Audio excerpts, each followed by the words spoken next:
Bien, bueno, mire usted, en relación a lo que ocurre particularmente con la inflación, bueno, pues a un mes de, perdón, a un año de que la pandemia del COVID-19 azotara desde luego la canasta de bienes que nosotros consumimos al hacer un consumo desde nuestras casas, pero ahora que se ha reactivado la economía desde el pasado mes de noviembre, que ya hubo una apertura ahí parcial y ahora que es definitiva, pues lo que ha azotado a los bolsillos de todos ustedes es la inflación. ¿Y quién mejor para hablar de este tema que el maestro Luis Pérez Lezama, especialista de Saber Think Tank en veracruzano, y a quien le agradezco muchísimo esta tarde esta entrevista? Al contrario, doctor, el agradecido soy yo. Aprovecho, por supuesto, para enviar un saludo a todas las jefas del hogar, a las que les interesa mucho y siguen su programa, doctor. Saludos. ¿Cómo estamos? Bien, muchísimas gracias, Luis. Y bueno, a ver, ¿por dónde empezamos? Punto ¿Cómo 33 no? de inflación en el mes de abril, anualizada 6.08. ¿Qué es? ¿Es la fuerza que estamos haciendo por demandar más bienes? ¿Son los costos de los insumos? ¿Qué es, maestro? Vamos a desmenuzar, doctor, si usted lo permite. A ver, se ha dicho mucho y como usted siempre lo defiende, datos, no relatos. El promedio de la gestión del presidente López Obrador en materia de inflación mensual es de 0.46 puntos mensuales. ¿Qué significa esto? Que cada mes la inflación desde que el presidente López asumió el poder está subiendo casi medio punto. Es decir, esto es progresivo. Si es un promedio, pues evidentemente significa que esto no se ha detenido. Eso es por un lado, ¿no? Por otro lado, doctor, ya discutiremos los temas exógenos, pero al interior estamos descubriendo, y es importante que el auditorio lo sepa, ¿no? Una especie de trampa. ¿En qué sentido? Bueno, si no hay productividad, si no hay apoyos de alivio fiscal, si no hay esfuerzo por parte de los agentes económicos oficiales, ¿no? Del gobierno para apoyar la economía, pues evidentemente va a haber algunas trampillas por ahí. ¿A qué me refiero con algunas trampillas? A ver, doctor, el Banco Central, la verdad, y a decirlo en términos muy sencillos, ya se le fue sin pagar la inflación. ¿Qué quiero decir, doctor? El año 2017, para poner escenarios muy parecidos, cuando la inflación del gasolinazo, de la que ya nadie se acuerda y que ya pasó, bueno, cuando ocurrió eso, doctor, la inflación andaba entre 5.5 y 6, muy parecido, y teníamos la tasa de interés en 7.25 y hasta 7.50. ¿Qué pasa hoy, doctor? Que bueno que el Banco Central intenta estimular la economía, intenta hacer el caldo gordo de alguna manera para que se estimule, pero no es su función. Y entonces, como resultado, la política monetaria está siendo agotada, está desfasada, está offside, está fuera de lugar. Y nos enfrentamos a una realidad, doctor. ¿Cuál es esta realidad? Bueno, que la inflación no se detiene y que nos han dicho, lo comentamos aquí en otra ocasión, pues es un efecto transitorio, ¿no? Yo siempre le digo a todos, bueno, entonces, como es transitorio, vamos a esperar a que baje y no comemos en estos meses, o cómo le hacemos. No, hay un compromiso del gobierno y del Banco Central por atender la inflación y no están pudiendo. Ahora, doctor, ¿por qué no están pudiendo? Bueno, ya explicamos esa pequeña trampita, pero ahora vamos a los orígenes, ¿no? Si bien es una realidad que hay factores internacionales, hoy, por ejemplo, las bolsas a nivel mundial colapsan a partir de la preocupación de la inflación. En los países avanzados, doctor, están en su derecho de echar a andar la economía y que los gobiernos apoyen, ¿no? Pero eso trae una consecuencia, ¿no? Si juntamos en una licuadora, haga de cuenta, doctor, una gran licuadora, donde metemos la liquidez de Biden, ¿no? De los estímulos monetarios, 6 cañonazos por 6 billones de dólares, una barbaridad, nos alcanza a salpicar con las remesas, ¿no? Le metemos también los precios de los commodities que ya dijimos que están en el superciclo, ¿no? Las sequías en Asia, ¿no? El pleito que se traen también en Asia del Este por el tema de los microchips, ¿no? De los procesadores, que ha impedido que la productividad en México avance. No se están manufacturando vehículos, por ejemplo, y manufactura en general ligera por estas circunstancias. Bueno, si sumamos todo eso, doctor, que es inevitable que cuando una economía a nivel mundial se echa a andar, pues genera inflación, pues nosotros nos quedamos con la evidencia de nuestra debilidad estructural, de lo que hemos mencionado y usted ha mencionado muchas veces, ¿no?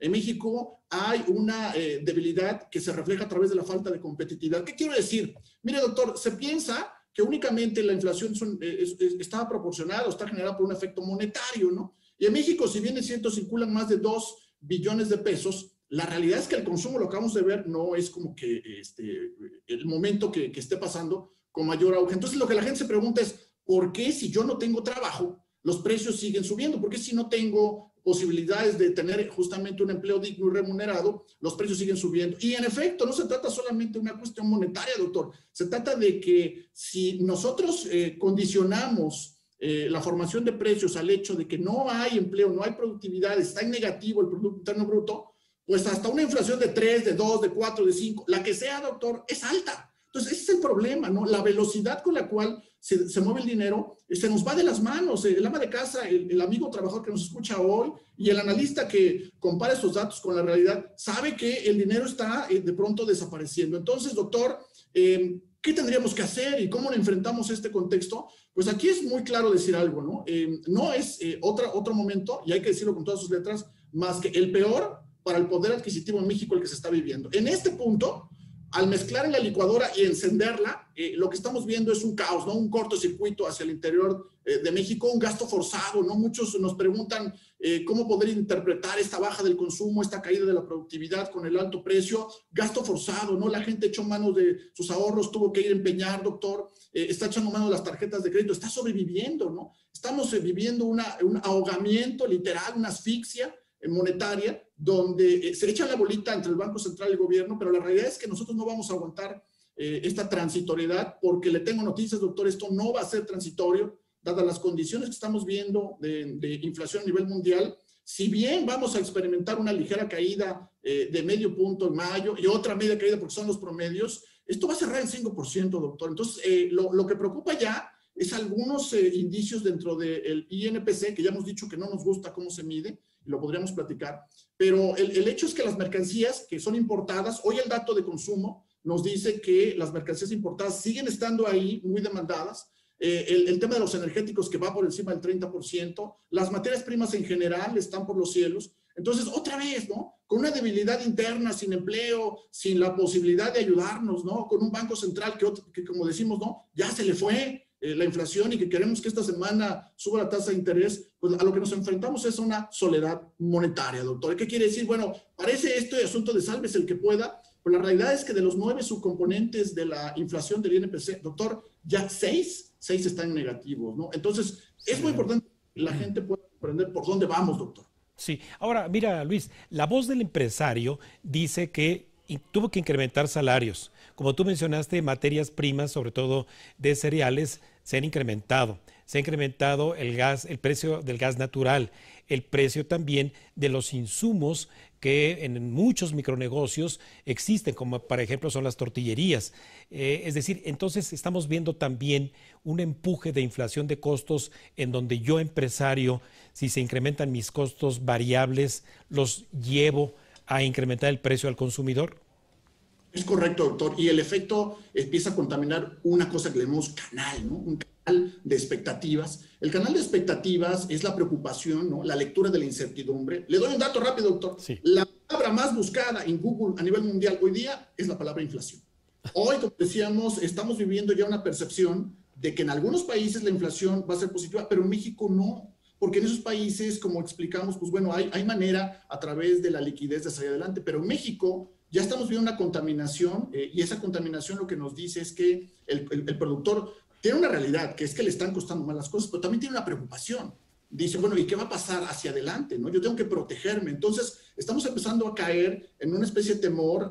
No queremos caer en un tema de paranoia, pero es un ingrediente que puede estar en el largo plazo porque nadie nos apapacha, nadie nos abraza, nadie nos apoya en ese sentido. Entonces, la gente, el productor, empieza a adelantarse de manera entendible, subiendo los costos para generar un poco de ahorro, pero la realidad, doctor, es que los precios no pueden mantenerse demasiado tiempo altos porque no hay consumidor que aguante, ¿no? Inevitablemente se dejará de comprar y eso puede generar un colapso para los mismos productores porque pudiera quedarse la mercancía en excedente, doctor. Entonces, preocupante, ¿no? Y seguramente en este punto usted y todos preguntarán, bueno, ¿y qué debería venir, no? Si bien estas autoridades son las que deberían actuar, ¿cómo deberían actuar? Pues esperamos, doctor, este jueves, si no es un aumento en la tasa, que sería algo importante, mensajes, ¿no? Y sí, vamos a ver un mensaje importante del Banco Central en su redacción, le diga, estamos decididos a todo, porque a mí me preocupa mucho, doctor, lo digo a título personal, sí, la conformación, nuevo perfil de la Junta de Gobierno del Banco Central parece más orientada hacia la expansión, ¿no? ¿Qué quiere decir esto para los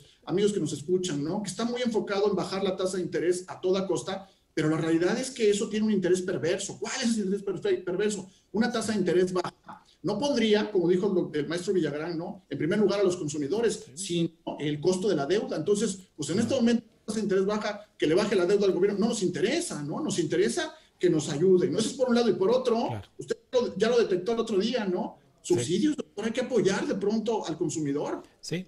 Sí, así es, sí, claro, y que la política económica de incentivos, como son los subsidios, vayan obviamente dirigidos a quien lo requiere. Maestro Luis Pérez Lezama, como siempre te agradezco muchísimo tu capacidad de síntesis, tu ángulo agudo de análisis y bueno, pues seguramente estaremos hablando en unas semanas para seguirle la pista a esta liebre que son los precios y a la tortuga que son los salarios. ¿Cómo no, doctor? Y recuerden, finanzas a la defensiva, comparando, siendo muy analíticos. Este es un momento en el cual no podemos utilizar el gasto como si fuera una botellita, ¿no? Sin fin. Sí, no, de ninguna manera, ya lo creo. Hay que dosificar. Muchísimas gracias, maestro Luis Pérez. Al contrario, muy buena tarde a todos. Muy buenas tardes. Antes de ir a una breve pausa, le reitero la recomendación de que si quiere estar muy bien informado y de manera permanente, puede descargar el código QR que aparece en la pantalla, el cual lo llevará a nuestro sitio web de AMX Noticias, además de tener la aplicación para su celular o tablet y ver la programación en vivo. Desde luego, Cuentas Claras.